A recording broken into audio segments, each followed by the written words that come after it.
and America's godly heritage. We talk about anything that affects your faith, your family, or your freedom. So don't go anywhere, because Point of View starts right now.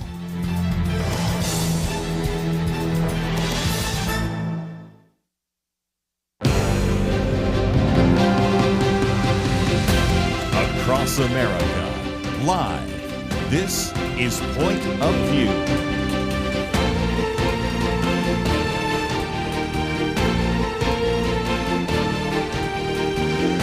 And now, Kerby Anderson.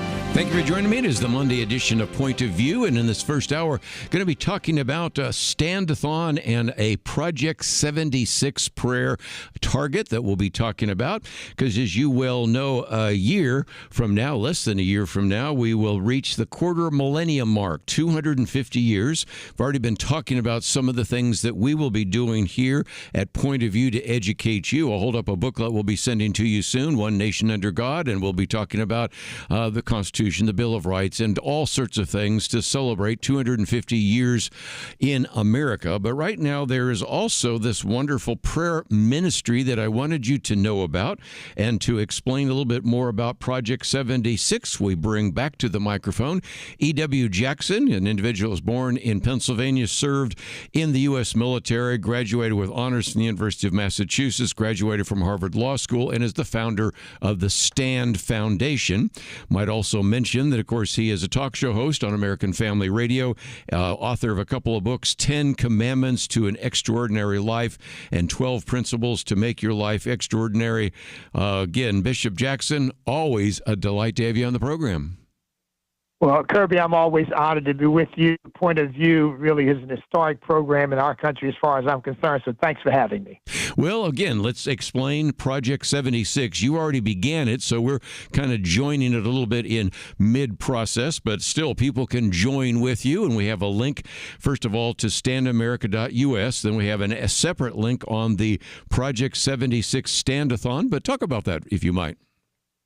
Well, let me just say, my third book, by the way, is called Sweet Land of Liberty, Reflections of a Patriot Descended from Slaves. And it kind of sets the stage for this, because I discovered that there are 76 days between July 4th and September 17th. July 4th, of course, being Independence Day, September 17th being Constitution Day.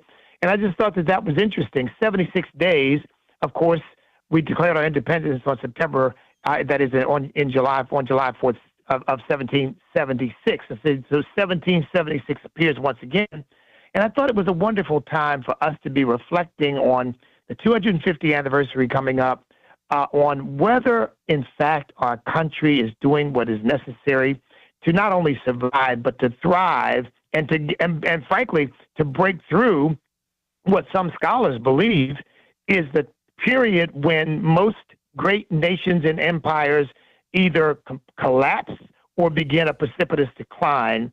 And so what we're doing really is focusing on the things that we think are necessary to make sure that America has a bright future, that we remain that shining city on a hill. And so that's what Project 76 is ultimately all about. STAND is an acronym for Staying True to America's National Destiny. I believe, Kerby, that when God put it in the hearts of our founding fathers to declare independence, I really believe that he was instilling in them a vision of a nation that would have a great destiny in the earth. And I think America's proven to be that providential and a nation of destiny. The question is, what does the future hold? And we're trying to make sure that the future is even brighter than the past. Let's again talk about that negative before we get into the positive, and that is, if you are a student of history, and I know that you are, and we've done some booklets on that, a decline of a nation, when nations fall and things of that nature, there is a sad reminder that oftentimes a middle-aged nation's about 200 years of age. Now, there's some that have lasted longer, the British Empire, the Roman Empire. There's some that only lasted a short period of time, the Carthaginians and things of that nature, but there there is something about that, and the concern that we get to the point where the individuals and their enthusiasm to create the nation is given away to people that are just asking what the government can do for them. They recognize that they can vote largesse out of the public treasury, and no longer are they patriotic. And I can say that I remember the bicentennial, when we had the 200th anniversary of this country back in 1976, and I've wondered whether this particular 250th anniversary is going to have the same patriotism we had in 1976. What are your thoughts? Well, I certainly hope it does, but I'll tell you one thing we know for sure. It'll have plenty of opposition because we're already seeing it. I mean, sadly, and this is one of the things that scholars talk about happening, sort of an inner cancer begins to develop, that the inspiration, the energy that creates a nation or that helps a nation become successful begins to dissipate over time. People take that for granted. Ideologies come into play that begin to undermine that sense of patriotism, as we see happening in our country. And that's why a Stand as a Patriotic Organization committed to this notion that we have got to reclaim the fundamental values that unify us. We're never going to agree on everything as human beings. We understand that. But there ought to be some fundamentals upon which we do agree that allow us to be a cohesive nation, allow us to say we are fellow citizens in this great enterprise, our constitutional republic, and we're going to see to it that whatever disagreements we may have, that our nation is safe and sound and protected and prosperous so that we can continue to have those debates, but we have it in a spirit of goodwill, and we have it believing in this country. And part of our problem right now is, as you know, people are burning flags. They're denouncing America. I mean, my goodness, Ilhan Omar's daughter said that America needs to die. America needs to be destroyed. And she's a citizen of the country. So when you have people like that in the country, you know patriotism is going to have its share of opposition. My prayer and hope, Kerby, is that we will defeat these ideas and cast them on the dung heap of history so that we look back and say, yeah, you know, it's interesting. There was a time when people actually thought that way, but thank God the American people rejected that, and that garbage is no longer even considered. It's not even thought about anymore. We've moved on. That's my hope, because I think that's what's necessary for the future. Let's take a break, and when we come back, we're going to continue our conversation with E.W. Jackson. Of course, he's a talk show host, author of a number of books. I failed to mention his third one, but he brought it up. And again, those are some great resources. But when we come back, E.W., I do want to talk about the place of God in all of this. Of course, our upcoming booklet is on One Nation Under God. We've talked about it before. In your documents, you, of course, quote from Psalm 33, verse 12. And I recognize sometimes people pull a verse out of context in the Old Testament, but that one really is focusing on the idea that a nation is blessed when God is their Lord. And it seems to me that we go back to our founding. There were so many times in which you saw providential actions that only could be explained by believing that God's hand was on it. George Washington certainly believed that. There were many other examples. So I do want to come back and recognize that one key to the future of this country is a spiritual revival or reformation. I wanted to get your thoughts about whether or not you're seeing that, and most importantly, if indeed we recognize that the foundation of this country, we see that in the Declaration of Independence, that we are endowed by our Creator with certain unalienable rights, how important that is. So I want to see if we can make the connection to the spiritual life of the nation, a belief in God, and maybe even a celebration of God's hand in our history in the past and looking ahead to the future. So we are privileged to have with us today E.W. Jackson. We, of course, also have information about the Project 76. You can go to our website, pointofview.net, and find that. We'll continue our conversation with him right after this.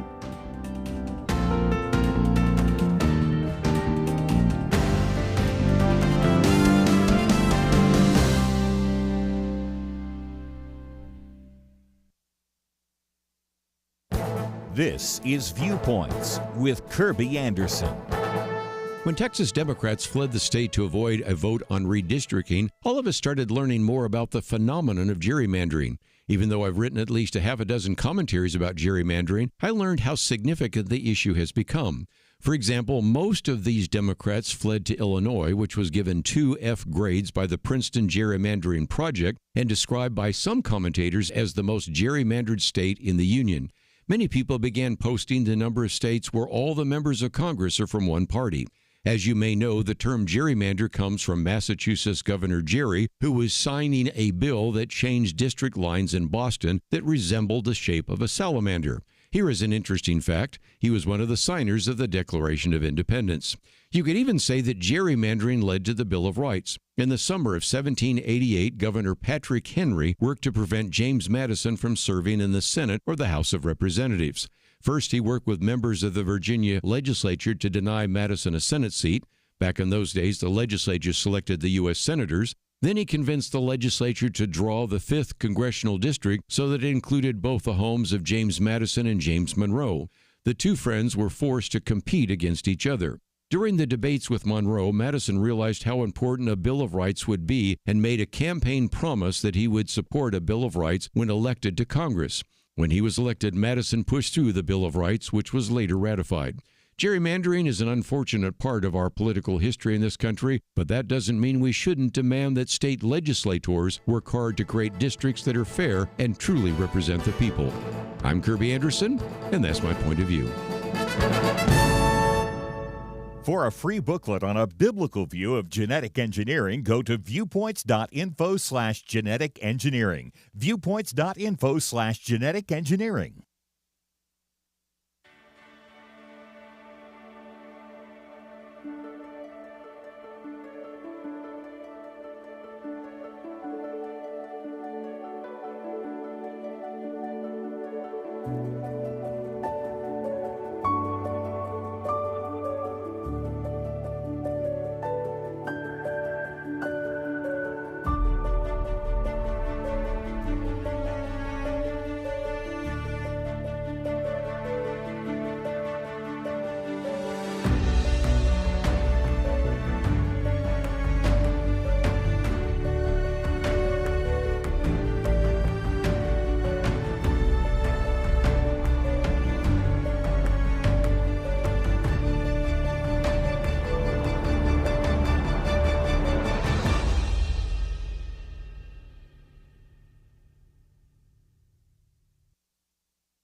You're listening to Point of View, your listener-supported source for truth. E.W. Jackson with us today. If you'd like to join us, 1-800-351-1212. If you'd like to know more about STAND, we have a link there, but we also have a link that you can find to the Project 76 Stand-a-thon from July 4th to September 17th, 76 days of prayer for purpose and prosperity.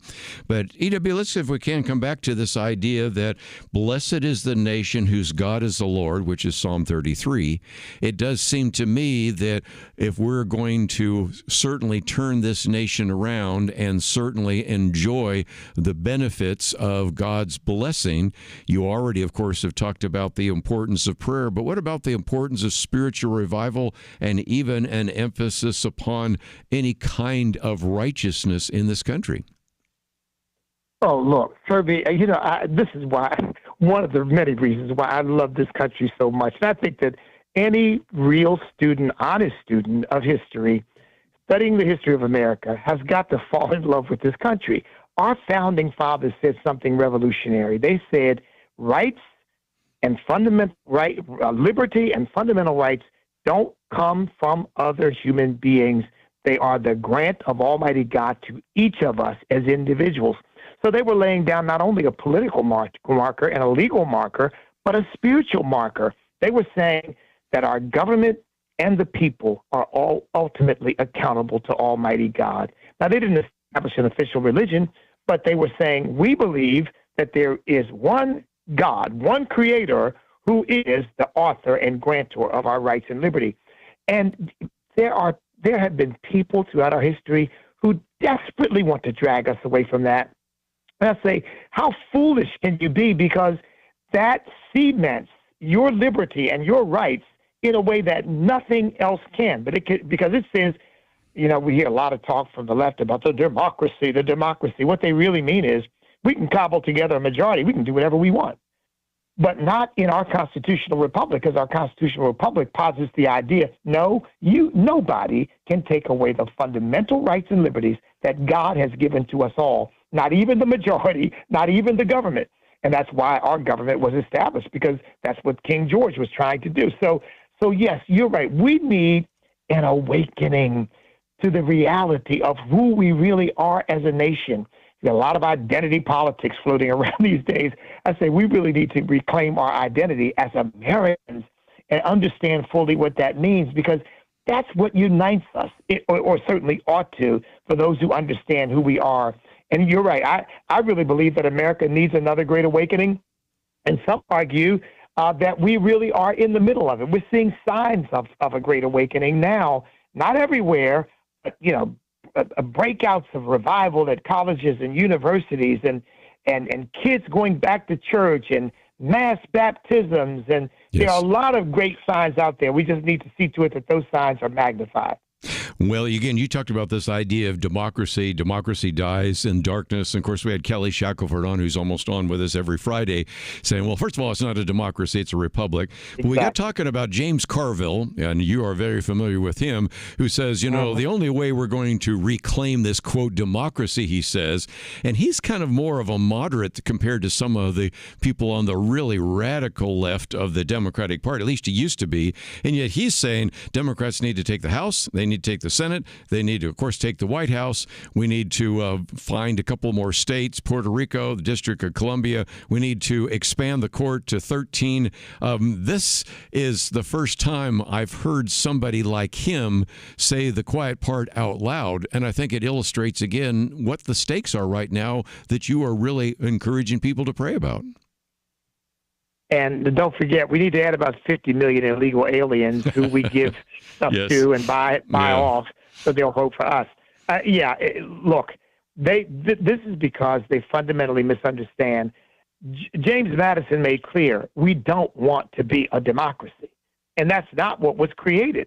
Now, we do have democratic means of solving some of our problems and electing people and so forth, but if you look at our Constitution, you look at the way things are designed, we are a constitutional republic that protects fundamental rights, because we believe that not even the Constitution gives people rights, that the Constitution merely, as the founder said, secures the blessings of liberty. So there's a whole education that needs to happen in our culture today to remind people of who we really are and where we really come from. But it is all rooted and grounded in our spirituality. Andrew Breitbart famously said, politics is downstream of culture. Right. Well, I say, yeah, but culture is downstream of spirituality. And as the spiritual condition of a nation goes, so goes its culture. And then as its culture goes, so goes its politics. And we're in a great battle now to see whether the spirituality that our founding fathers bequeathed to us is going to carry the day, or some kind of atheistic, secularistic, godless mindset that says essentially anything goes. We can be our own gods, make up our own morality. You can switch genders. We can basically do anything we want. If we think it's right, if it feels good to us, it's okay. We know that's the death knell of a nation. And Abraham Lincoln said, if destruction be our lot, he said, it will come from within, not from without. I might just mention, after you go in the second hour, we're going to talk about illegal immigration. Very good piece by Stephen Camarota. Illegal immigration can be controlled. Also, the whole issue of crime in the District of Columbia, civilization struggle that no one talks about, and all sorts of other issues. But let me pick that one, because you did mention the idea of we had open borders, and E.W., we were told that there was nothing that could actually take place. Matter of fact, there was an editorial that appeared in the New York Times saying Biden can't stop immigration, just time to embrace it. So it's just kind of like the weather. You can complain about it, but you can't change it. And I think in the last 7 months, we concluded that, yes, you can control immigration, can't you? And we all knew you could. They were lying to us because, again, what I'm amazed that more Republicans don't say this. This is not about helping people south of the border or from around the world. This is about trying to secure complete and absolute hegemony over this country by bringing in people that they think will be so beholden to them that they will, in effect, be their political slaves and will do whatever they want them to do. And the data shows, studies have shown that people who come that way do tend to vote Democrat because the Democrats are willing to give them telephones and transportation and food and housing and everything everything but deportation. So this is a scheme and a scam to really undermine and overthrow this country of ours and take it in a direction that most Americans don't want it to go.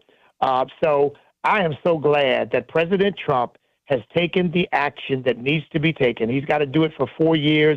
There's a lot more that needs to be done, but God bless him for reestablishing, at least on the border, and frankly with crime too, the rule of law. You know, John Adams said, "We are a nation of laws and not of men." And what he was saying was, of course, we're not governed by the whims of people.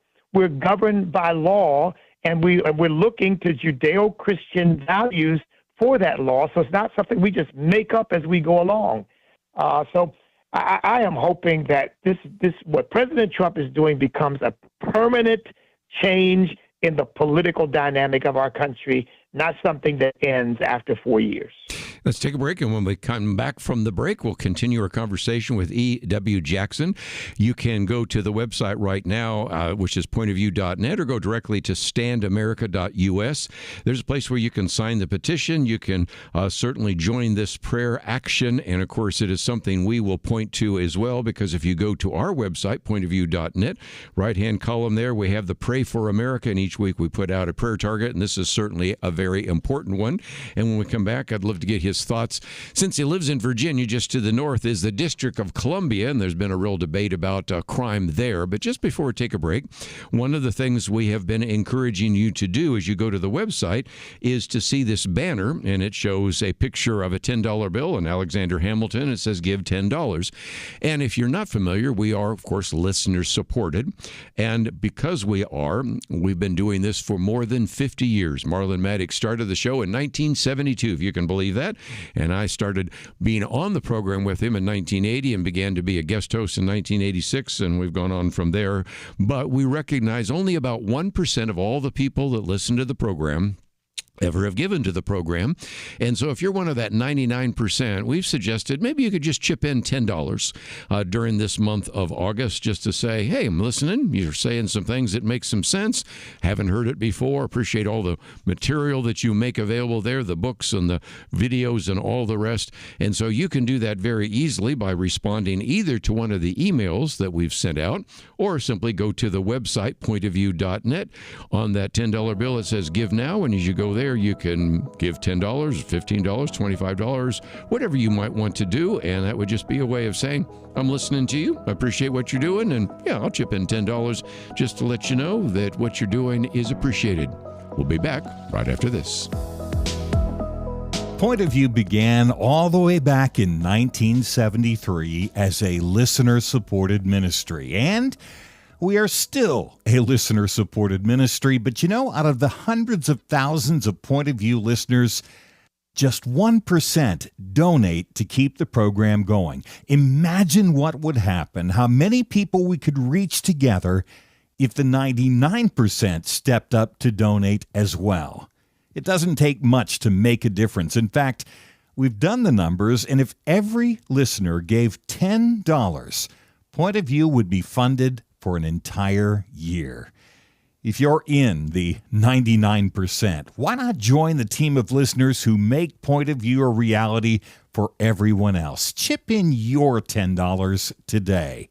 You can give online at pointofview.net, or you can use your phone and call right now at 1-800-347-5151. Again, that's pointofview.net. and 1-800-347-5151.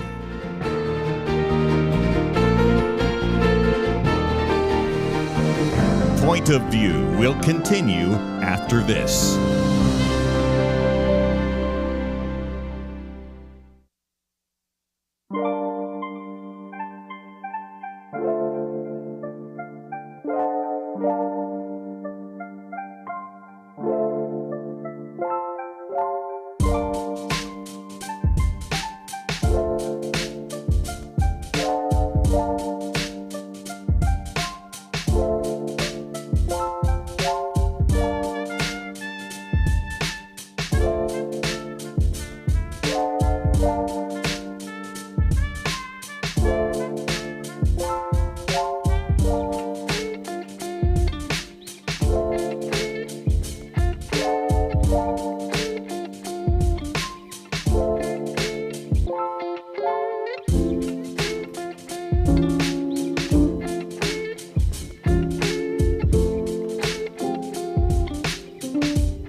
You are listening to Point of View.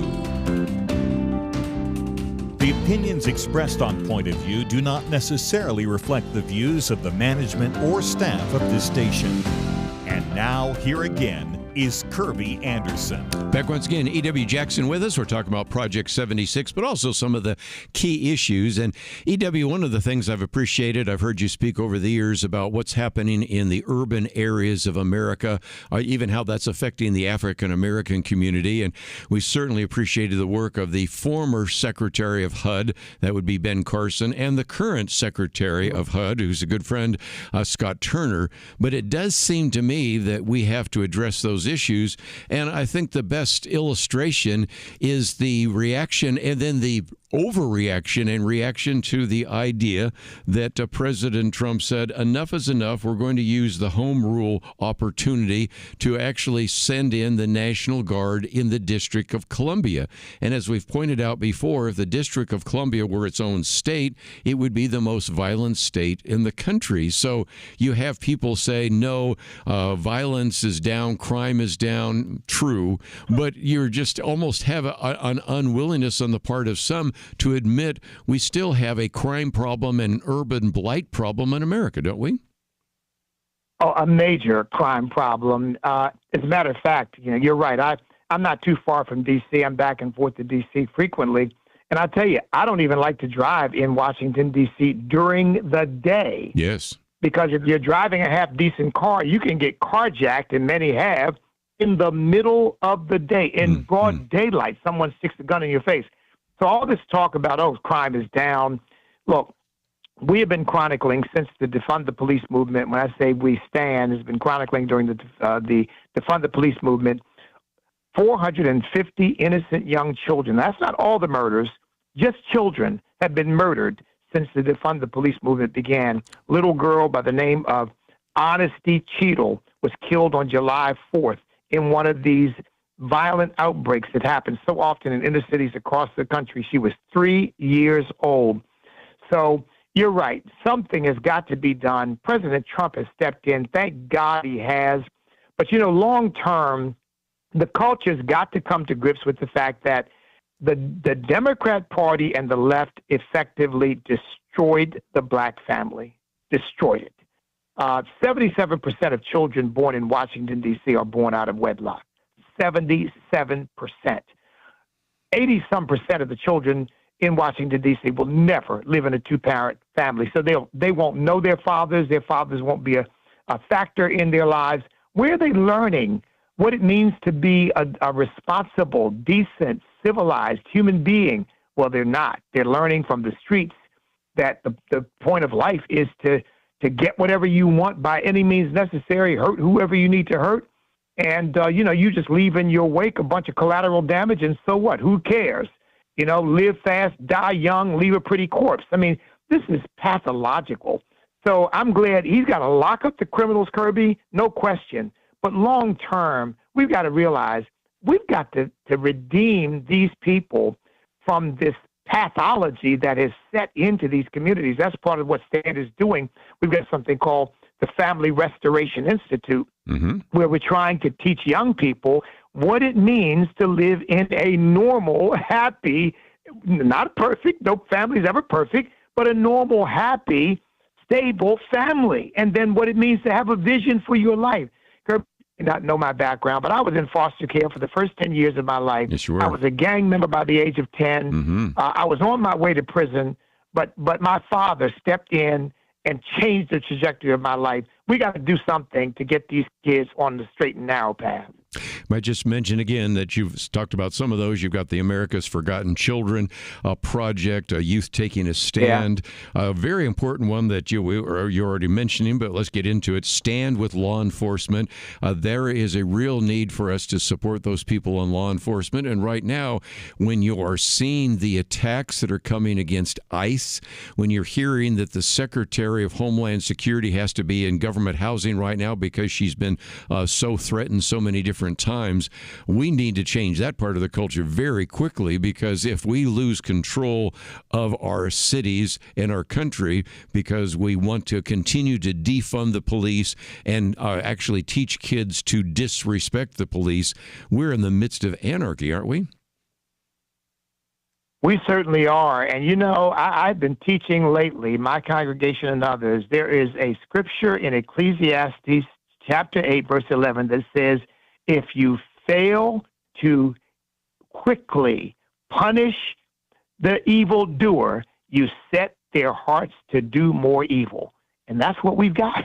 I mean, we've got people who basically being told by these George Soros prosecutors, by these leftist politicians, do whatever you want to do.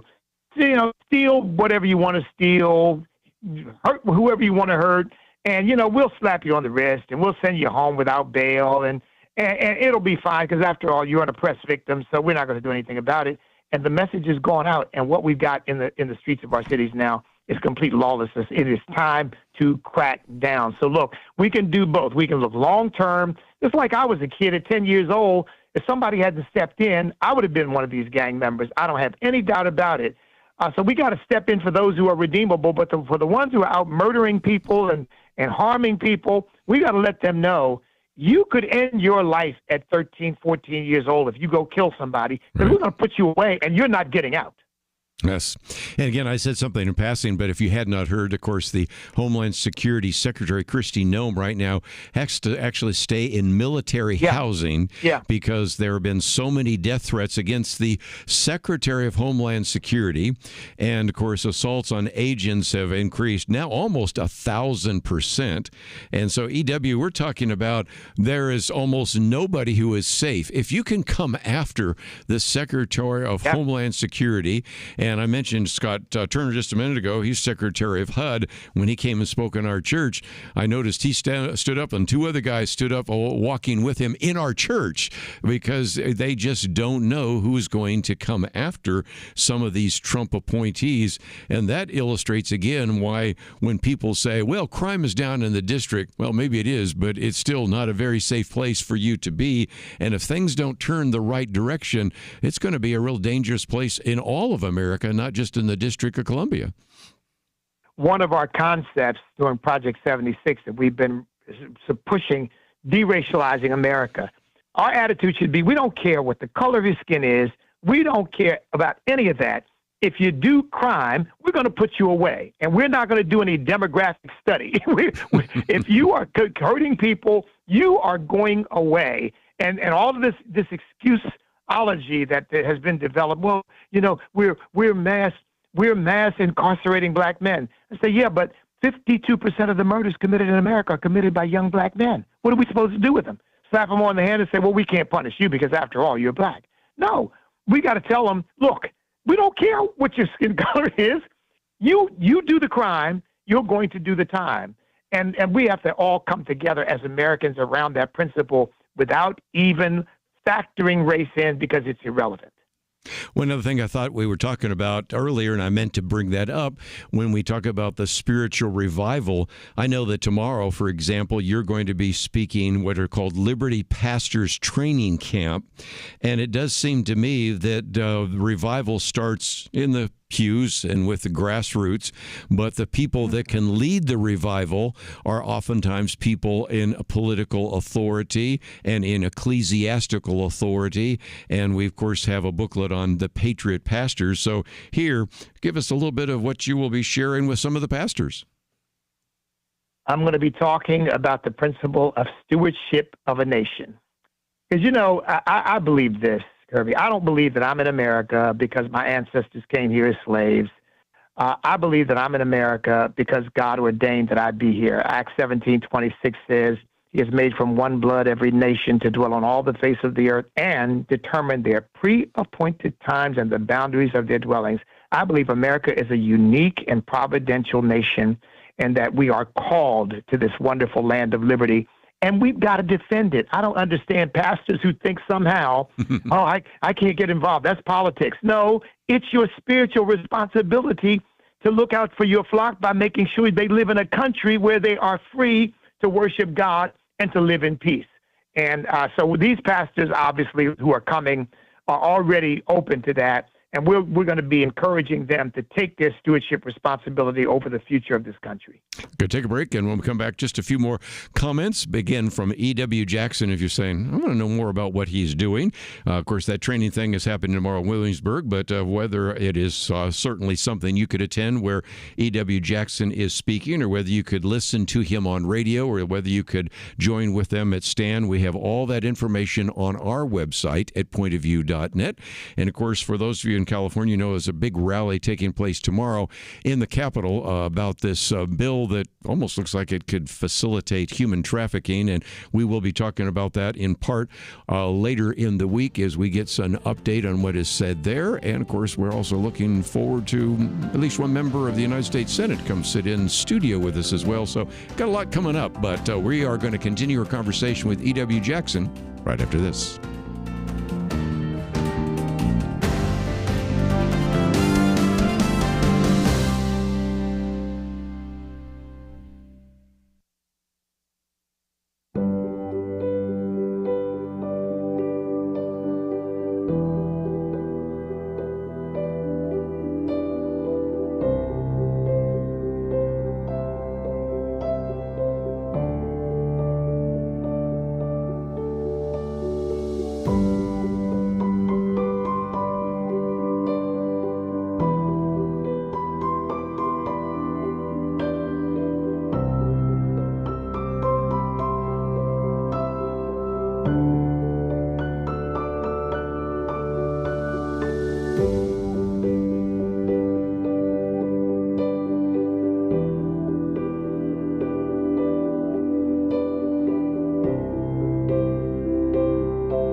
You're listening to Point of View, your listener-supported source for truth. E.W. Jackson with us for a few more minutes, and might just point out, as you just did, that there are ways in which you can make a significant difference there in the state of Virginia. I've been watching your next governor's race, and I might just mention you were the Republican nominee for lieutenant governor in Virginia.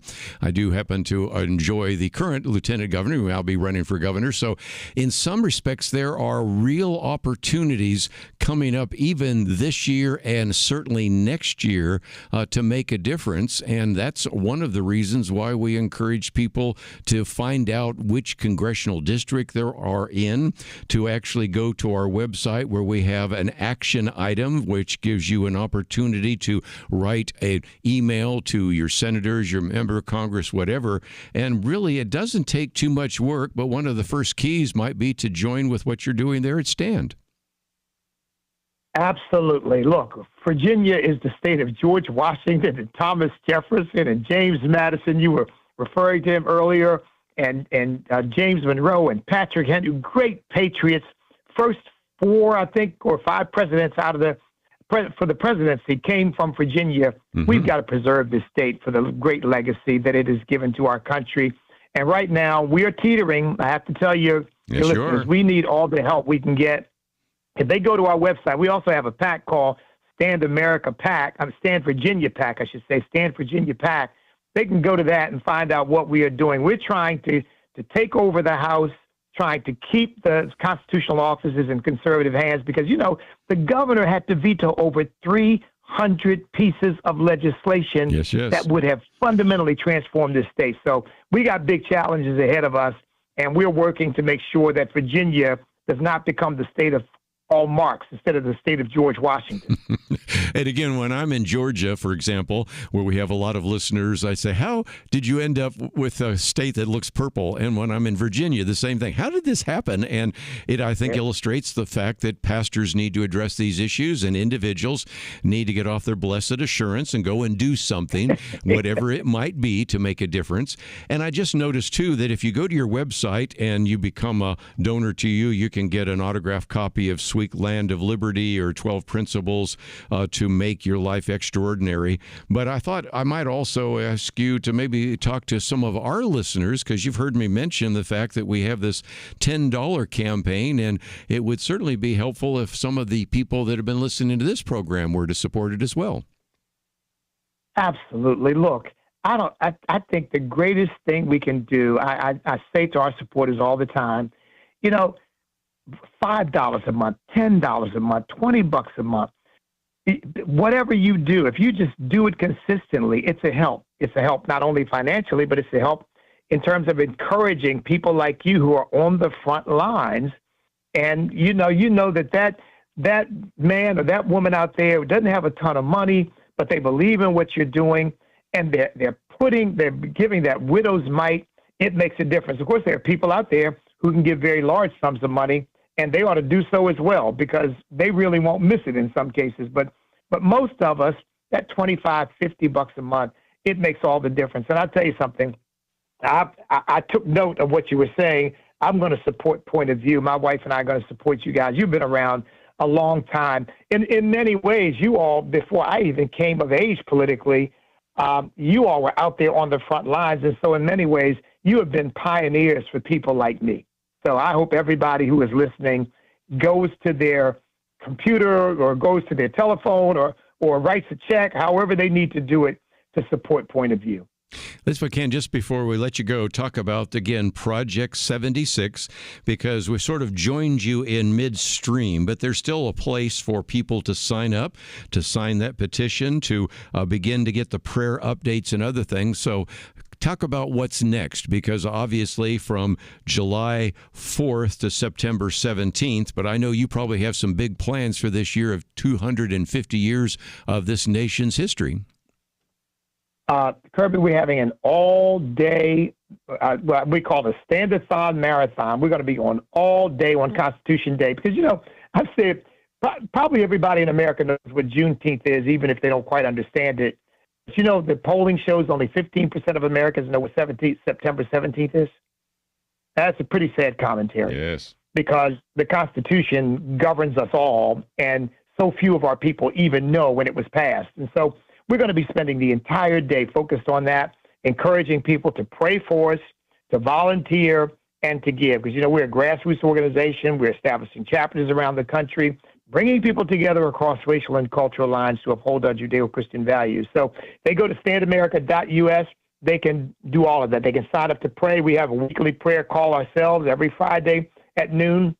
They can sign up to volunteer, or they can sign up to give. And whatever the amount is very, very much appreciated. Well, I've always appreciated the great work that you've done, and it was great to, of course, see you at National Religious Broadcasters Convention. We need to do this again, but I wanted people to know about Project 76 and appreciate your enthusiasm, your tremendous depth of understanding of history and law, and may your tribe increase, and may I certainly encourage people to do what they can to help support what you are doing, because we certainly appreciate you and want to co-labor with you. Well, thank you, my friend. You too. Keep up the good work. We'll be praying for you and supporting you.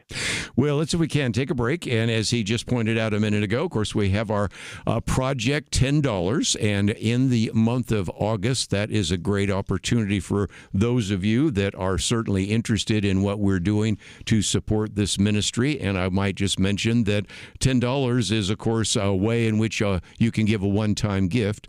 But just before we take a break, let me mention, because I haven't said this too often, that we also encourage people to give on a monthly basis. And I thought E.W. made a good argument that sometimes you say, well, there's no way I can give you $100, but I can give you $10 a month, or there's no way I can give you $500, but I could give you $20 a month or $30 a month.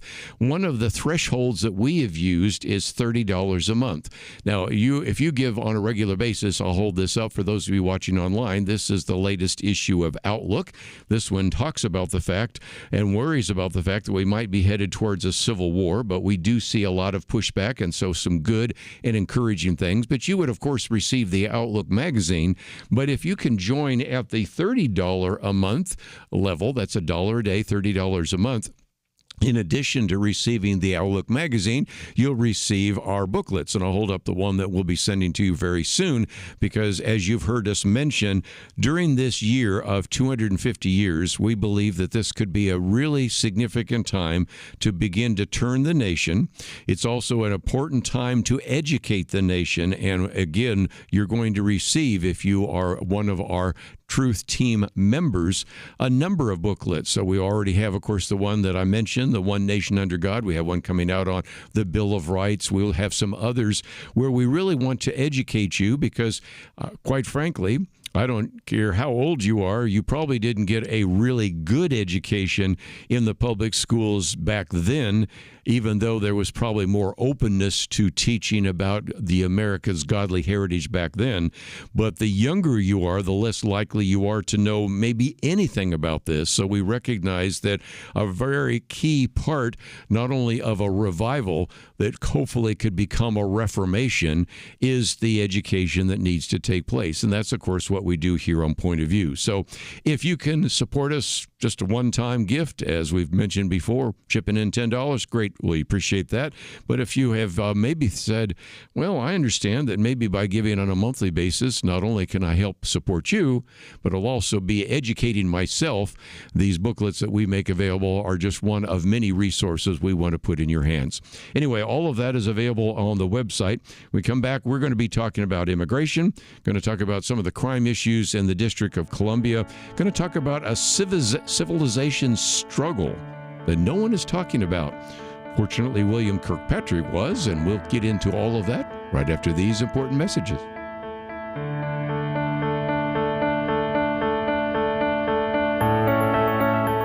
It was not that long ago that censorship appeared to be almost inevitable. Free speech was being attacked and strangled in many places, and some of us wondered if this was the end. But now, many feel a new sense of hope, a chance for a fresh dawn.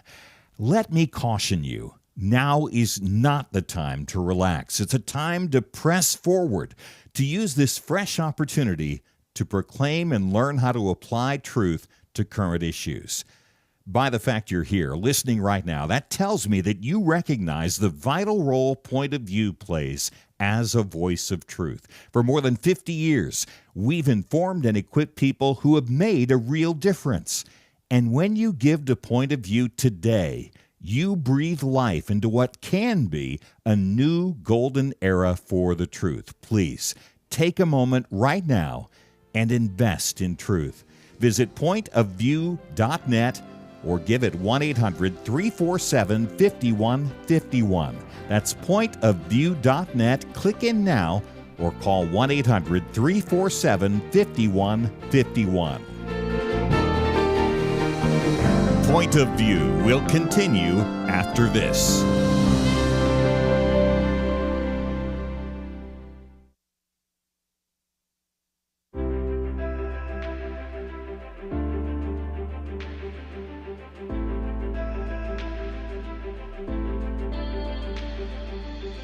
I do appreciate Point of View and what you folks are doing.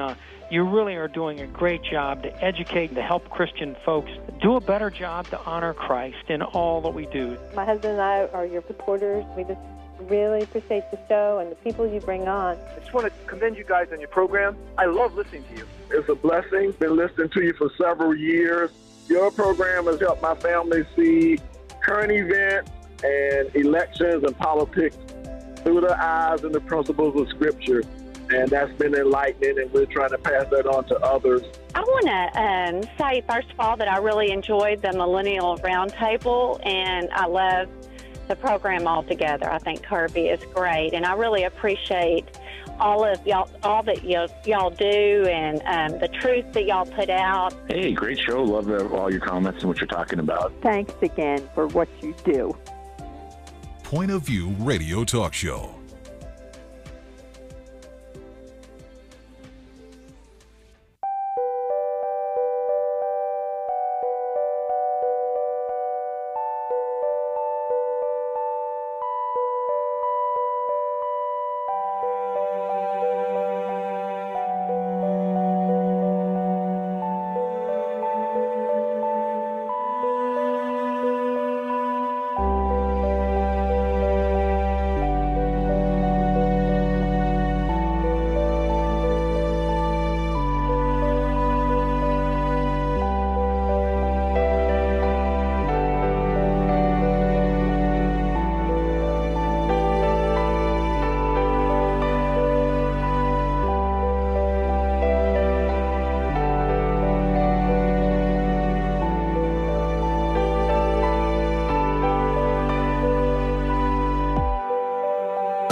Hi, this is Kerby Anderson. You know, each day we take on the tough issues and provide a biblical perspective to them. The topics we cover are wide-ranging: apologetics, theology, prophecy, creation and evolution, intelligent design, marriage, family, child-rearing, the millennial generation, trends in society, politics, economics, business, religious liberty, the Constitution, public policy, foreign policy, military policy, tensions in the Middle East, abortion, homosexuality, pornography, sexual ethics, media, technology, history, and America's godly heritage.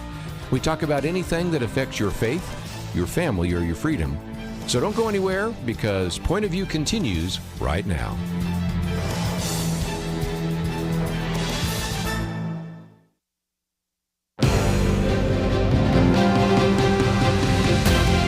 Across America, live. This is Point of View.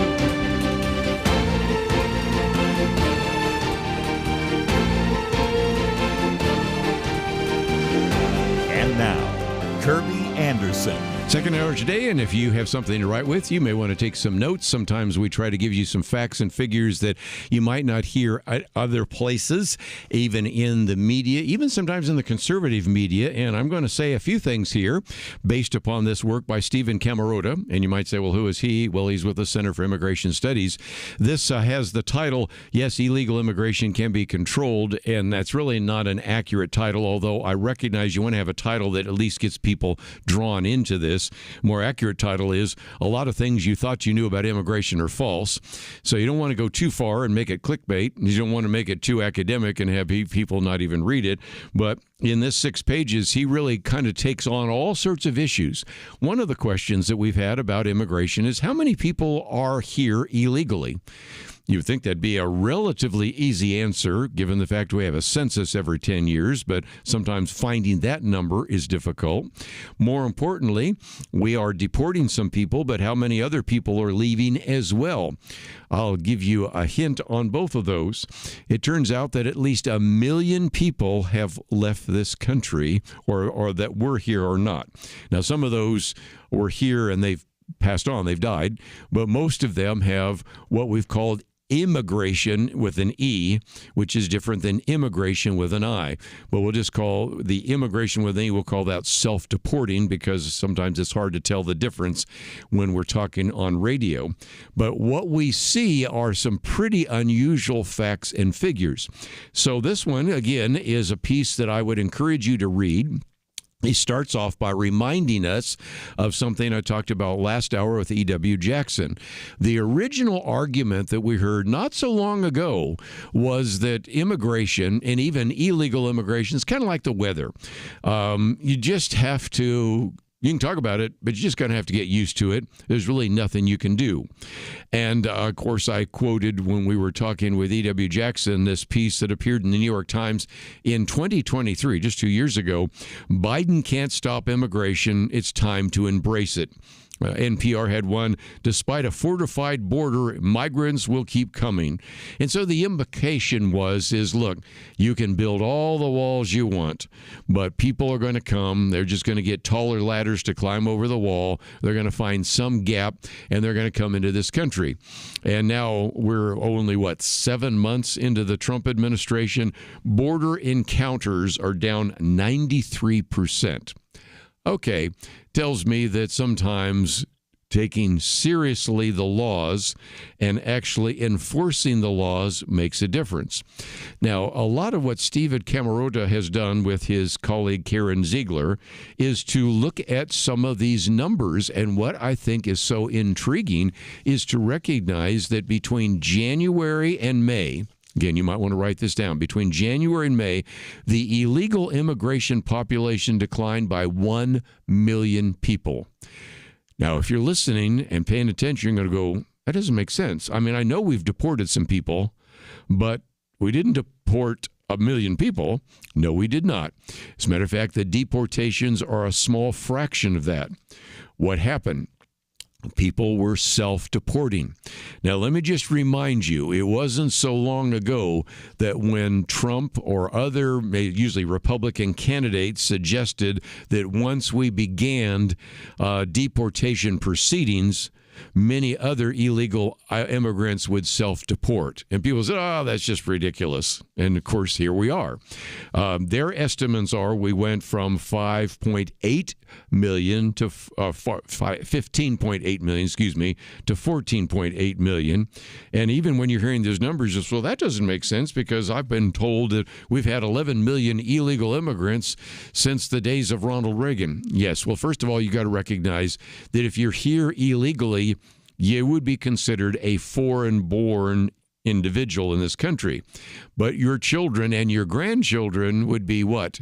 Native-born individuals. So that's part of the fact. But when you get down to this rather significant drop and this rather significant increase in the number of people that came in during the Biden administration, again, about 750,000, or about 750,000 foreign-born individuals went home. And then in round numbers, about 300,000 passed on. They died because, after all, some of them have been there that long. And so you are talking about a remarkable change that has taken place. And so as a result, we recognize that probably the better and more accurate numbers, which are again in this piece that you might want to read, is that during the Biden administration, during those 4 years, probably you had about 5 million illegal immigrants that were either released at the border or actually flown into the country. And then you had, in round numbers, about 2 million what are called gotaways. Those are individuals that were seen at the border and were not apprehended, or they were caught, but they weren't physically turned back, but we don't necessarily know why they were here. And so I can summarize a 6-page article by simply reading his last paragraph. He said, the bottom line is, the best data available indicate that 1 million illegal immigrants have left the country since President Trump took office. And again, some of those are through deaths, I might point out. And it turns out that having a president committed to enforcing immigration laws appears to have caused a significant number of illegal immigrants to head home. The argument, of course, is immigration, and he's meaning, of course, illegal immigration is controllable, and voluntary emigration with the E, or self-deportation, has played and will continue to play a huge role in reducing the illegal population if enforcement efforts are sustained. So I think it's important to understand that these numbers that you have seen, the population, the foreign-born population, drop by 1 million, some due to death, the rest due to mostly due to self-deportation, took place between January and May. And, of course, we're in August now. So, as some people like to say, do the math. It does illustrate that that is the case. And, of course, you've heard me say on this program before, and we're going to try to get John Lott on in the future, but John Lott did the numbers in which he made the comparisons of looking at the murder rate.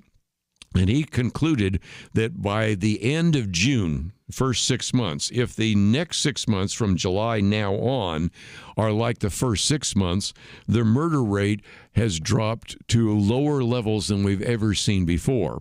That's even when we acknowledge, as we'll talk about when we come back from the break, some of the crime taking place in the District of Columbia. But you have to recognize that the murder rate has gone down in part because of deportation, but also if you put more police out on the streets, some of the people that might have committed a murder are going to kind of lay low. So it seems like this issue of immigration and deportation and self-deportation are having a more significant impact than you might have probably have heard from many people in the media. And if you want to read it for yourself, this 6-page article is our first article we've posted on the website at pointofview.net. A lot of things I learned for the first time by reading it. I suspect you'll read it and find out some things you didn't know as well. We'll take a break, continue our conversation right after this.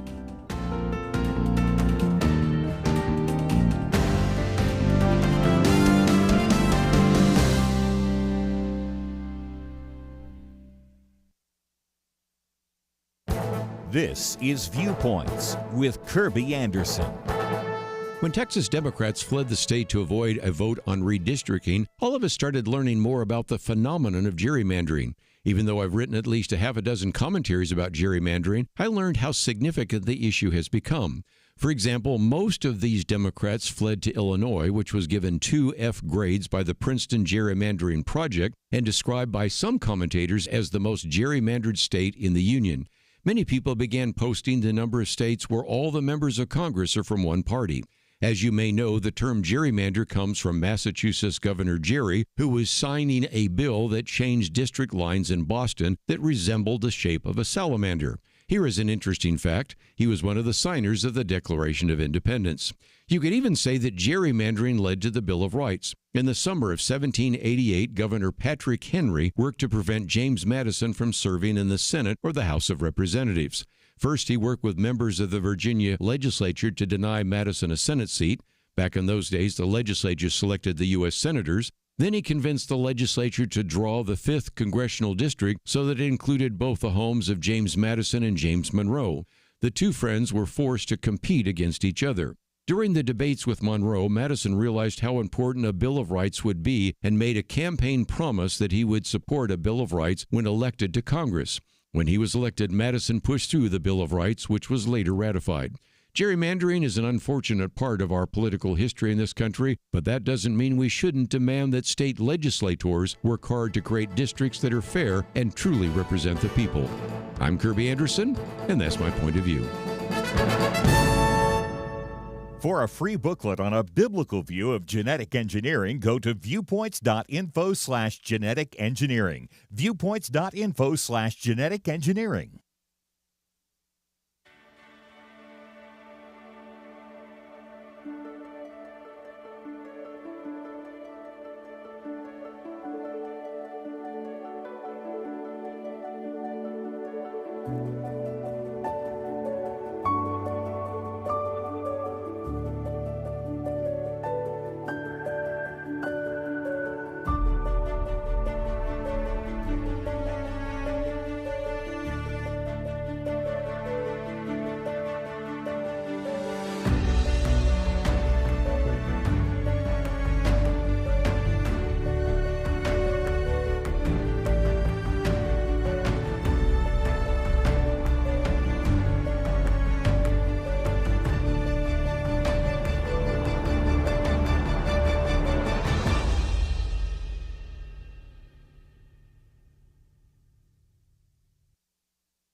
You're listening to Point of View, your listener-supported source for truth. Back once again, let's, if we can, maybe look at 2 different articles we've posted for you to look at. And one of those, of course, has to do with the crime statistics in the District of Columbia. We have, of course, done programs on crime in the past, and we have a booklet on criminal justice and probably need to update it in light of all the things we're learning now. But first of all, the piece by Judson Berger says, look, the critics of Donald Trump are statistically correct. And we've mentioned that before. Violent crimes in Washington, D.C. are down, if from high levels. That includes carjacking, which a couple of years ago was the scourge of daily life, he says, in the nation's capital. What hasn't changed is the distribution of crime in D.C.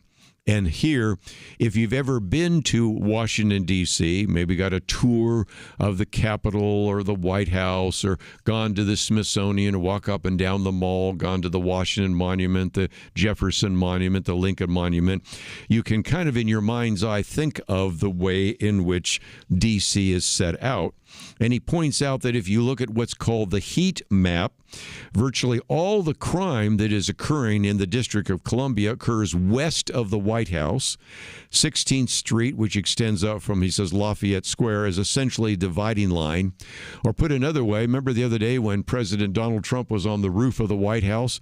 If he were to get up on the roof there and look at one direction, you would be seeing a very safe part of the district.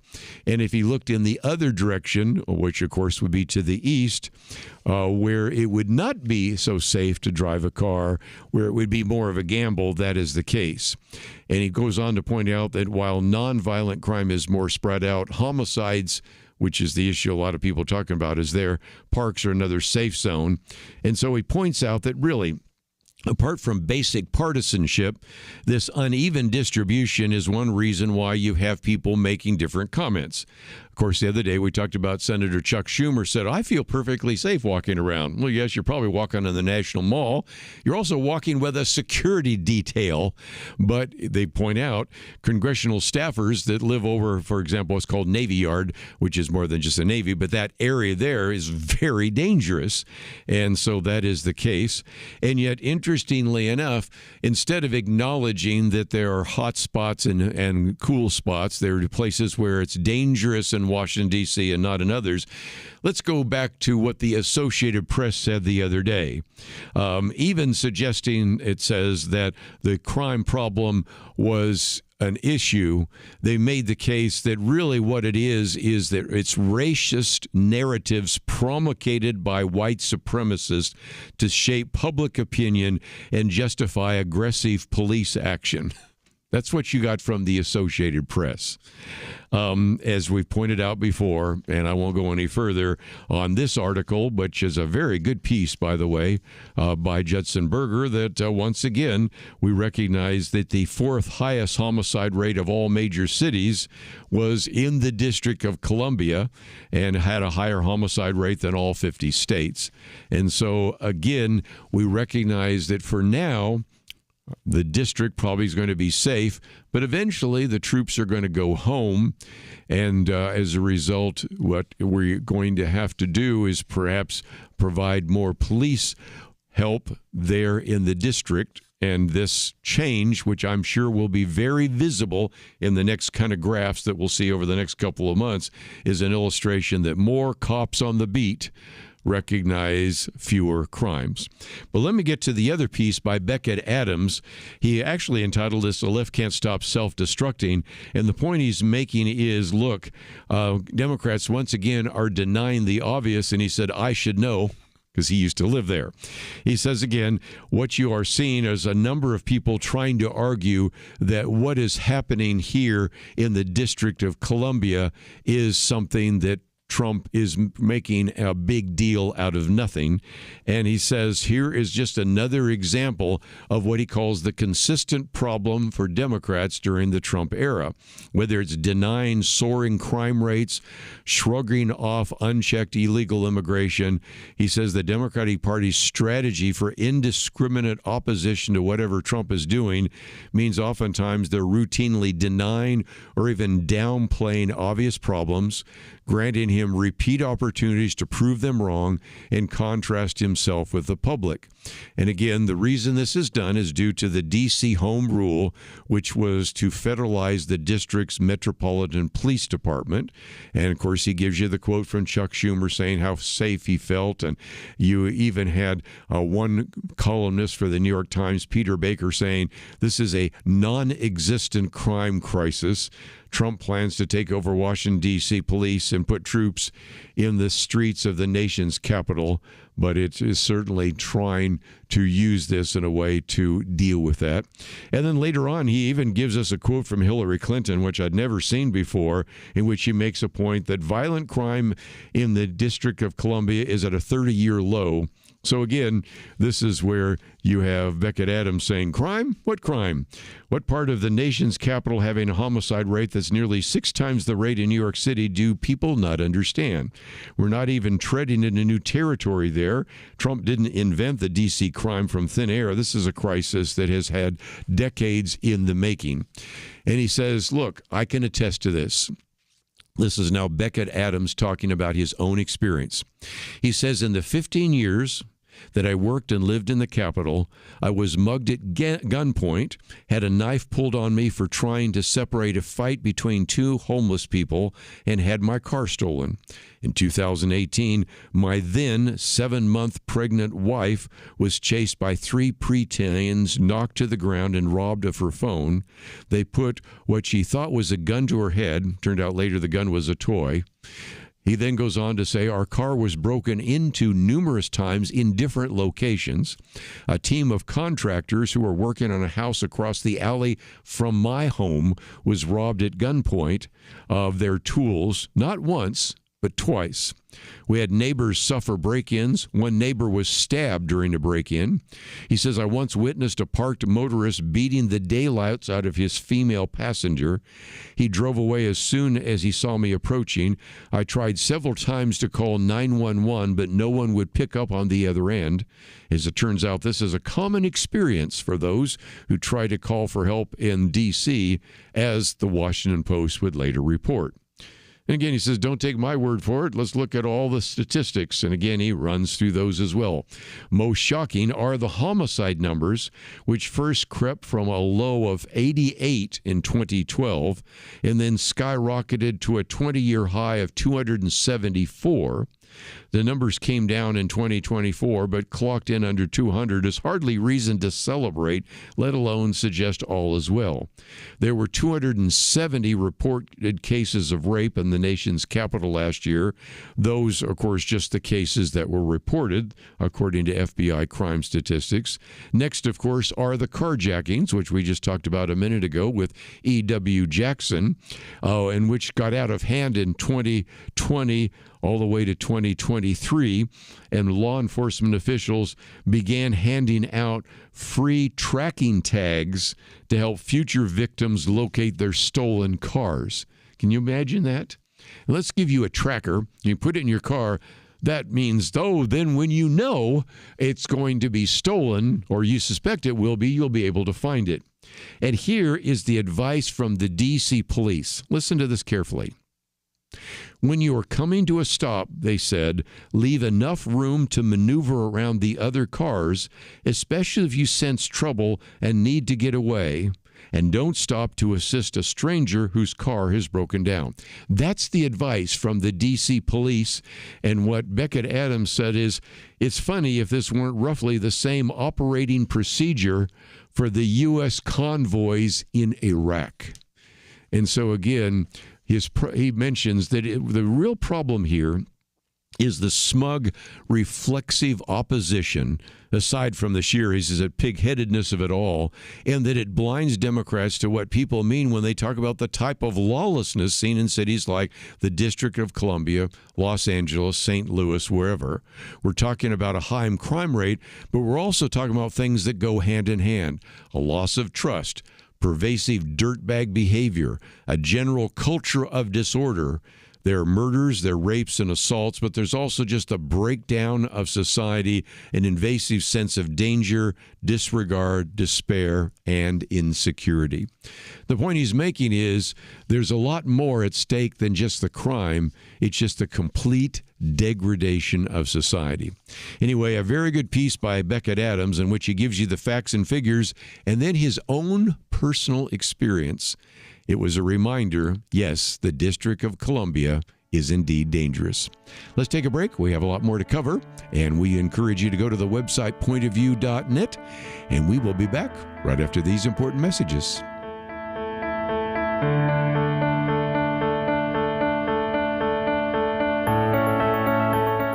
The Bible tells us not to worry, and yet there is a lot of worrying stuff in our world today. Thankfully, the Bible doesn't stop at telling us not to worry. God gives us a next step. He says we need to pray. But sometimes even knowing what to pray can be difficult, and that is why Point of View has relaunched our Pray for America movement, a series of weekly emails to guide you in prayer for our nation. Each week, you'll receive a brief update about a current issue affecting Americans, along with a written prayer that you can easily share with others. We'll also include a short free resource for you in each email so you can learn more about the issue at hand. Will you commit to pray for America? Go to pointofview.net. Click on the Pray for America banner at the top of the page to subscribe. Again, that's pointofview.net. Click on the Pray for America banner. Let's pray together for God to make a difference in America. Point of View will continue after this.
You are listening to Point of View. The opinions expressed on Point of View do not necessarily reflect the views of the management or staff of this station. And now, here again, is Kerby Anderson. Back once again. Let's, if we can, just mention that tomorrow we're going to have with us Tom and Joanne Doyle. Now, we've had them on before. As a matter of fact, I'll hold up this very good book that is one that Tom and Joanne did on women who risk, and there's a great story out of that we'll be talking about tomorrow. A couple of reasons for that. First of all, the other day, watching Joe Rosenberg, he actually interviewed them here in Dallas. Tom and Joanne are here in the Dallas area, and wanted to talk about what is happening in Gaza, because there has been a real concern on the part of a number of evangelical leaders. If we go in there and we get rid of Hamas, what's next? Well, you, of course, have to provide food, medicine, restructuring, all the rest, but this is an opportunity to also, of course, share the gospel.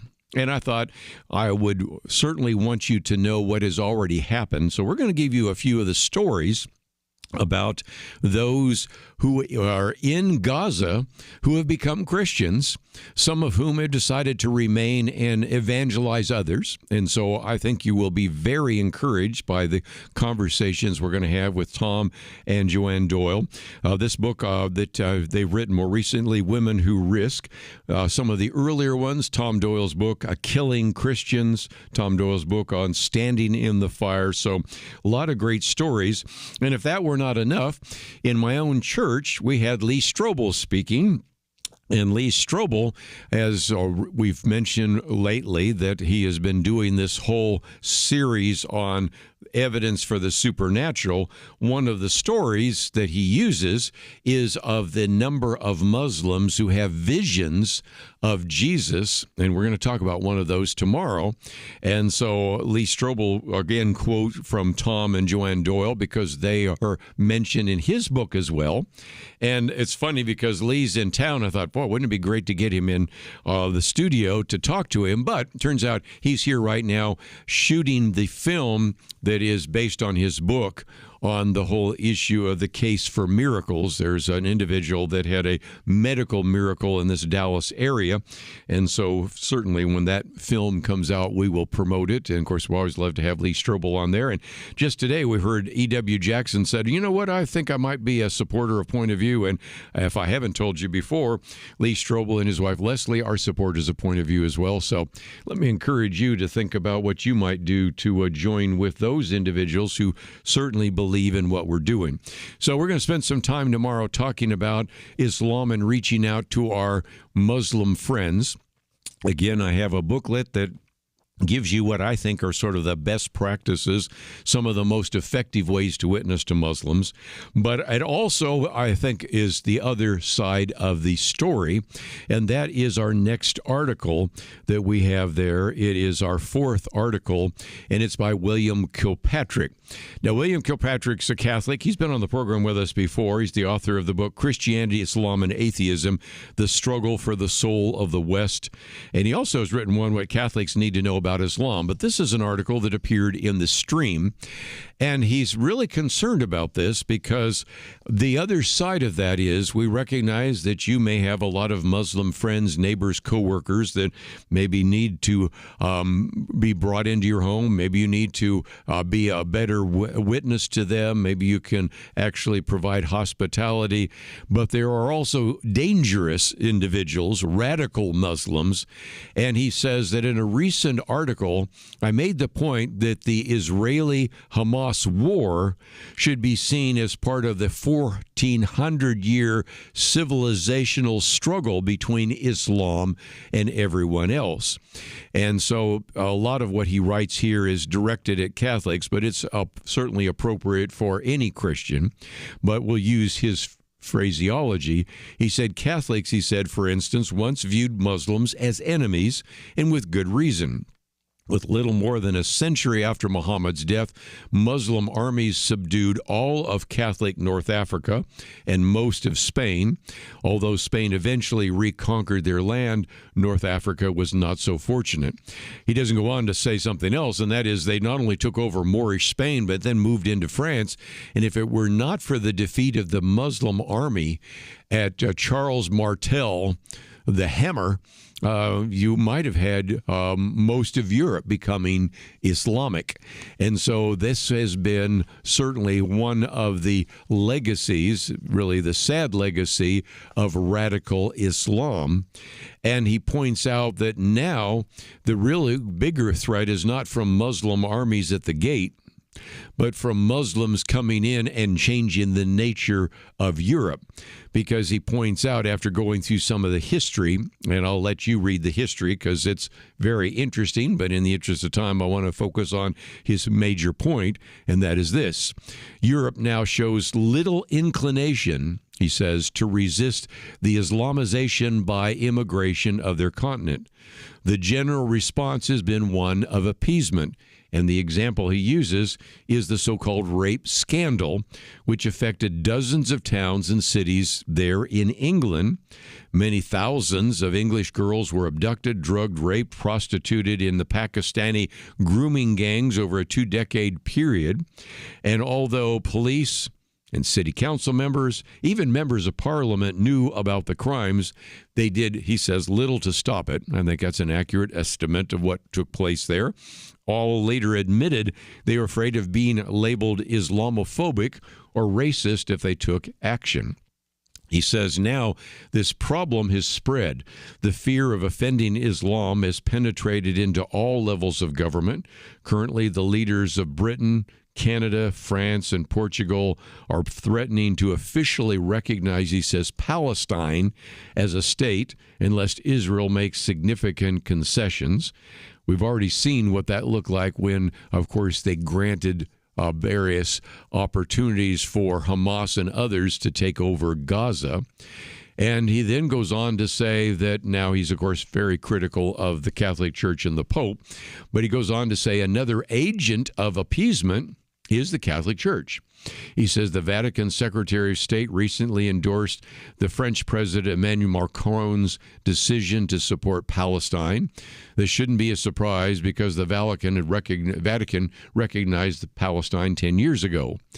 And so he really then asked the fundamental question, is the church, and he means the Catholic Church, intimidated by Islam? He said, well, intimidated might be the wrong word, because the Catholic Church, which was once a bulwark against Islamic expansion, is now a willing enabler. And he says, no, our Catholic experts, and he puts in scare quotes, on Islam aren't intimidated. They are too stupid to be intimidated, too naive, incredibly naive, really. They interpret everything they see through the eyes of a 1960s hippie. They live in a dream world of tolerance, inclusion, and accompaniment. Does that sound familiar? They don't believe Muslims should be converted. They don't believe anyone needs conversion. They believe that all people share the same basic values. If an Islamic terrorist bombs a church, they maintain that he misunderstands his faith. Well, you can kind of get the idea of where he's leading to, and of course he's overly critical of the Catholic Church, much of it which, by the way, I think is deserved, but we can learn some lessons as well. And then he turns his attention to Georgetown. Now, one of my degrees, one of my master's degrees is from Georgetown, which is sort of a Catholic institution, although much of it is very secular. But they've had this center for Muslim Christian understanding. But in Georgetown, this Center for Muslim Christian Understanding, he says, seems like the Muslims have a better understanding of Catholics and Christians than they have of Muslims. And he points out that Muslims can be easily duped. Whether or not the Catholics gained any deeper understanding from the expose that came out from the Department of Education is rather uncertain. But here is one situation. You had a Georgetown professor, Jonathan Brown, the chair of the Department of Arabic and Islamic Studies. He's on leave right now, but one of the things that Professor Brown did when he was at Georgetown was defend slavery as long as it's practiced by Muslims. In addition, he called on Iran to bomb U.S. military bases, and he was also married to the daughter of a convicted terrorist support group and eventually deported to Turkey. So he says, one might think that Brown's background would have given Georgetown second thoughts about hiring. Not only was he hired, he was promoted and awarded an endowed chair. Of course, he's now on leave, but it, I think, illustrates again, we need to recognize, as much as we want to reach out to our Muslim friends, neighbors, and coworkers, we also face a significant threat from radical Islam. And that's, I think, why this article is just a reminder that we need to pay attention to both aspects of those true statements. Let's take a break, though. Got one more comment or two before we end for today. We'll be right back.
You're listening to Point of View.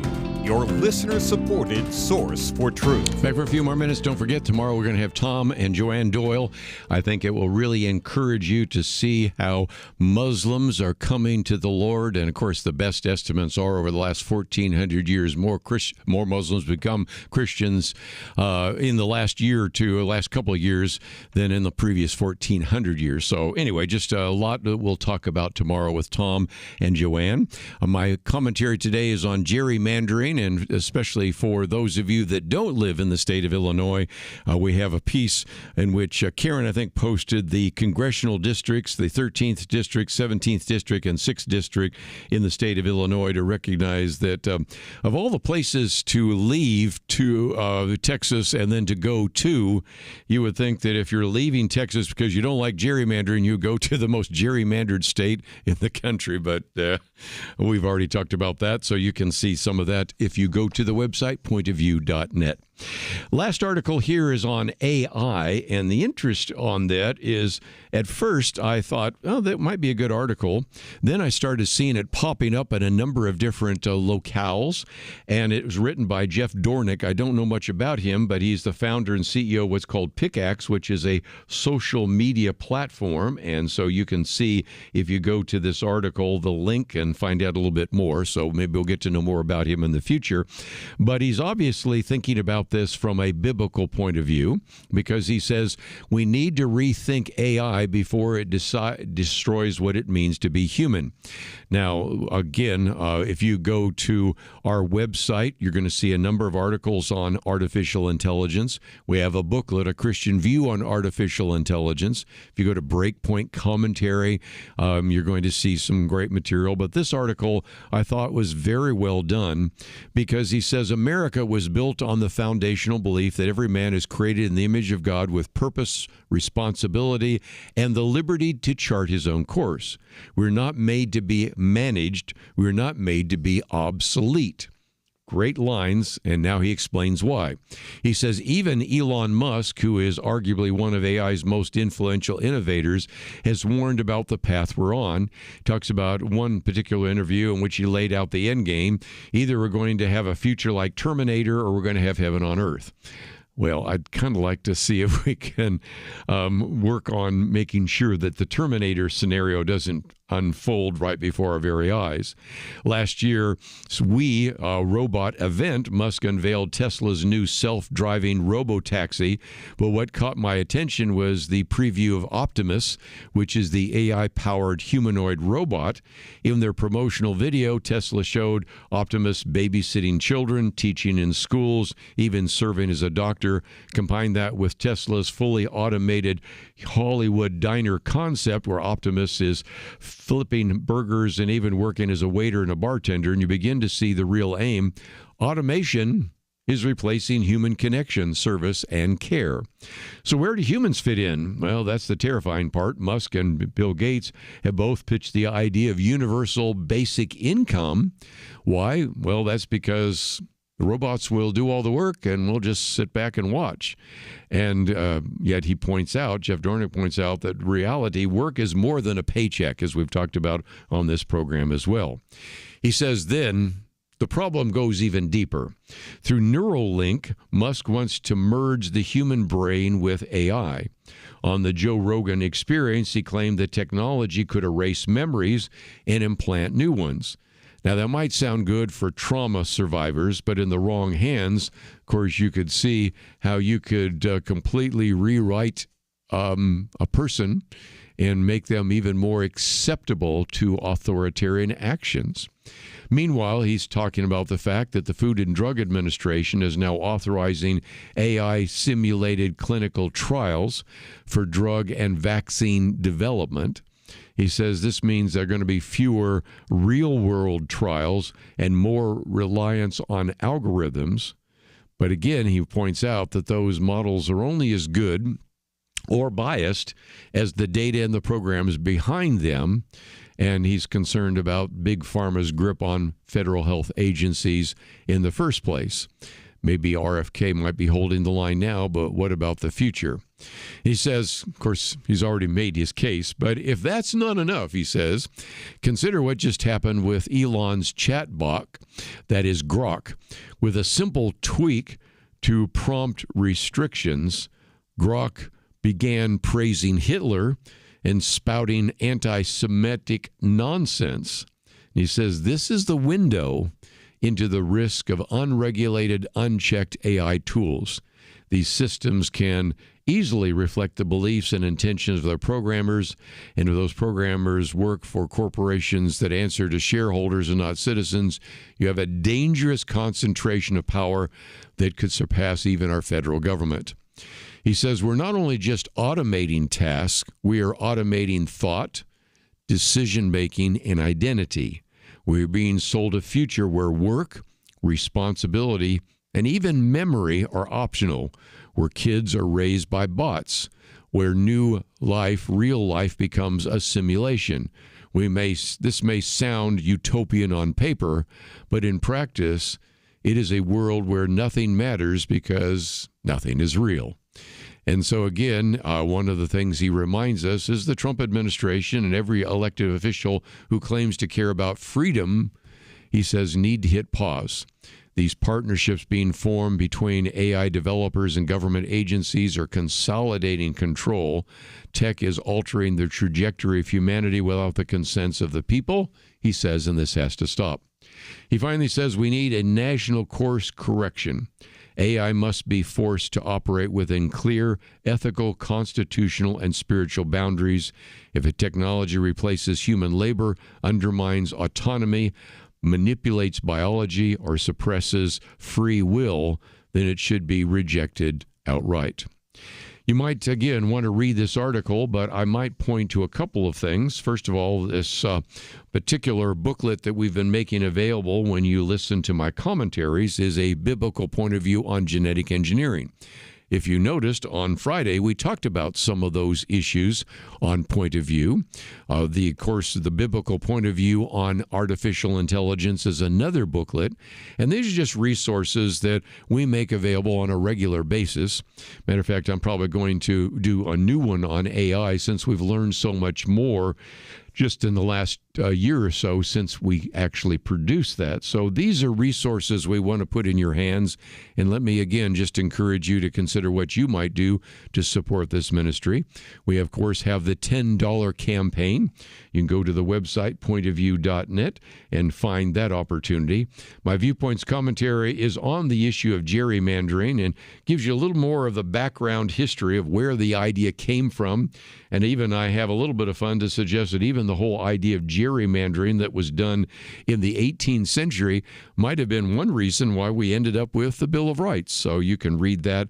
And again, we talk about James Madison, James Monroe. Of course, we talk about Governor, at that time, Virginia Governor Patrick Henry, and all sorts of other things. So just a little bit of history, recognizing gerrymandering has been around since the founders. As much as some of us around the table would like to get rid of it, don't see it getting put on the dustbin of history anytime soon. But at least we can ask for a little level of fairness that doesn't seem to exist right now. So again, lots of great material available at the website at pointofview.net. One last time, don't forget about E.W. Jackson's Project of 76. Great resource for you to learn more about. And certainly I would encourage you to find out more about his ministry Stand. I want to thank Megan for her help engineering the program. Steve, thank you for producing the program. And I look forward tomorrow to our really in-depth interview with Tom and Joanne Doyle as we talk about what is happening in these Muslim countries as Muslims are finding Jesus Christ. See you back here tomorrow, right here on Point of View. Point of View began all the way back in 1973 as a listener-supported ministry, and we are still a listener-supported ministry. But you know, out of the hundreds of thousands of Point of View listeners, just 1% donate to keep the program going. Imagine what would happen, how many people we could reach together if the 99% stepped up to donate as well. It doesn't take much to make a difference. In fact, we've done the numbers, and if every listener gave $10, Point of View would be funded for an entire year. If you're in the 99%, why not join the team of listeners who make Point of View a reality for everyone else? Chip in your $10 today. You can give online at pointofview.net, or you can use your phone and call right now at 1-800-347-5151. Again, that's pointofview.net and 1-800-347-5151.